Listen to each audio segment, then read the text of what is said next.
Yo, I'm an of you, me do when I'm a sia me va moji. Me well do Jimmy weva do fe. Egbe vivi pe nyare ko me ma cover that moji. Abale me gbele nyo video me wo egbe nkeke to nya ya. Be edo e ya ikami ta edo pe nya ya ma no gbogbo. Me yo dibe yo asomo. Fe nu ma no fia. Bless you be wakpeda me den ban akpeda na mia me yo pete mi subscribe na YouTube channel ya yiwebe agbe nke me tro asile un kaka YouTube be pa wo ma va do vegbele moji ego me be vegbiere ya na ba mo subscribe na egbe YouTube mo ko do da me ma ame yo subscribe de akpe na mi mia ole doji me va le no tro to me le chaka bo me ga ko be subscription de ko le chichideji yi na me se go me be amodi be yo asenyo nu popo amodi be yo ahon wa senyi fenu wa menyawe akpe me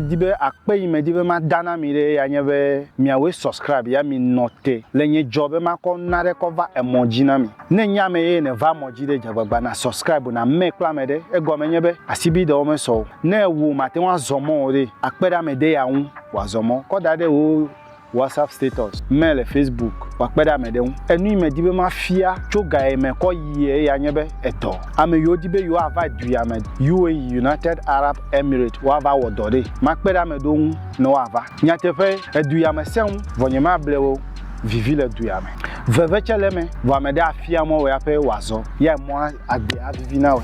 pochocho me kpole do kunyu ni yuwebe afo yo jebe ma denye me te mu deore efete makova emoji bless usube ewu akpede nwe ba ma ideji be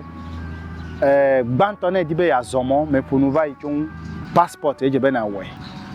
makonyo number cover dare emoji be ma va yu amebubu deke wa o ni me kwa me deke kofi abenyo ya nyenyo secretary o ni me kwa amebubu deke cover dare emoji be ya nyenyo chamiti o nyento ma ho ko ma fonu mi ma me yo subscribe le channel jo me do su gbowo mu ma te won le mi vivi e go me yebe me po vovo vire i ma te won gbo be ka popo atoya ma te won ko no moji ale ameku am fedewe afianu we alo adomon yi ojebe no zo bless to be agbe no vivi na we te pe me le fifila mi po he jojo le nyo megbe eyola teacher ati fiko ya me va kwa yale ta aya hope ama no va gbesi agbe plus me no va o vo he me nyaje content wo ko ma no do le fi ma no do la fe me ma no do wo le gbon me te pe ke nyo jinya fonu na mko ma we ma nro nu ko dare bless to be wa peda me den ma yiji be enu igbo me le fifila re e ya nye be passport na elemozo alo ele duya me akpo ebe mi ato yo cho magba be Nigeria gbeji mi ato de o yo cho fuma yo menye Ghana to o kwa to npo mi afa passport les agents na le Ghana du come ya gba na me la si ode e de fuvie vevie to no nyebe esute e fe la siwe na ti wan weje be na passport ko da de gba ma gbo nu hura menya ko na we be nu ile nyebe amade eva tumle hotel me wo dole hotel vai na yide ma polive hotel wa ti wan go ma polive hotel fuma nyem ma wo do kaka va supervisor wele fuma nu iva wa nyebe e me va no do wele fuma de me va dogo nchu de he me dogo nchu re nchu gbo na mbe de me dibe mazomo a me be e me dibe mazomo ya obiam se ba agbale yen de ba agbale me yan asinyo zidekaya koko ebe ne do agbale do la sinyere anye ne ikom ko jogbe magbe ko ide London amede agbale do ma wa vajira o aiku wa vajira wa aiku ne mi global opportunity de ya glomele ame veleva tumle Lebaron Hotel le East Legon abe doka wa mele fida me bo o to ekpo de yen ko va ho me yen pa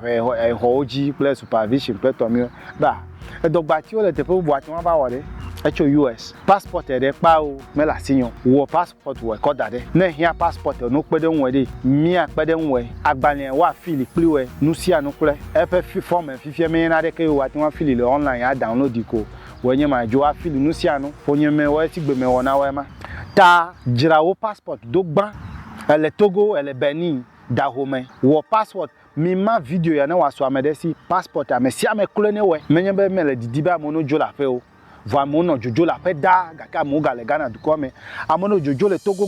chogbedegbe ke gaka mo gale Togo du ome ni ma fonu didi o wo passport ko dade company do le fi you have ko cho ape cover duya me be na ba odona iwe menye fi de o America UK vo agbale mane no asiwe e ya fe no ho me ma cover mojina we egbe agbale ere ni no asiwe apede nwe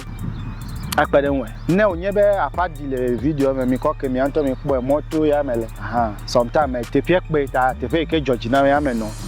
no vi lon lo we enya so yi la si nyeme ma ko va mo je egbe ma jira o passport ko da de go me je be do yo me le gbogblo nyeme le Ghana ma va gbo Ghana fe do na we aw e fi fe do e du ya me Dubai gbo me United Arab Emirates fe du me e ya fe nya ma gbo na we e velia me ya de o Middle East le fi ple te po buwo agbalema ne na ti oko gban ame nya more e ya afia mo nwue we ame izomo jikpore e ya afia mo we be sigbo zo e ma no nye be va do du ya mere ma pede nwe ni ma dasile won wa da te gbeji o nye me di ame ne wa pede nwe me pa America o me di ame ne wa pede nwe me pa America o du galasi nye kaka amoko 3000 Ghana cedis cover du ya me ko 8000 ya me cover 2017 ya me va du ya me makpede nwe fifi ai ga mamenye ga de ke o vonya te po nyebe e la siwa ati wan pe a ya ne po ya me de ko dure che wa o nye me di be no du o ga o makpede nwe ya me de be ma na me de e wo yi chinku enyamo ya wati wan wo comment ko da de no fi o poche wati wan de comment ye che e yi tu o poche nwo de comment ye te na di be ma fonu cho mozozo fa pare nwo de comment ye te bre susube akpede amede no vi lolo we me bia dagbe na mesia me mega nglobolo mebe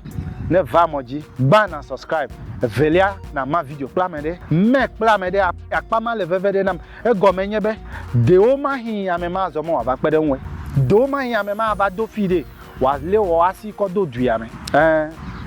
obe ne senyate fiede na kpo ebe nyate pe nyema fonu vivide na we nyate pe agbenkepe nyi moji ya wa kpo ele ni ano kameno vi lolo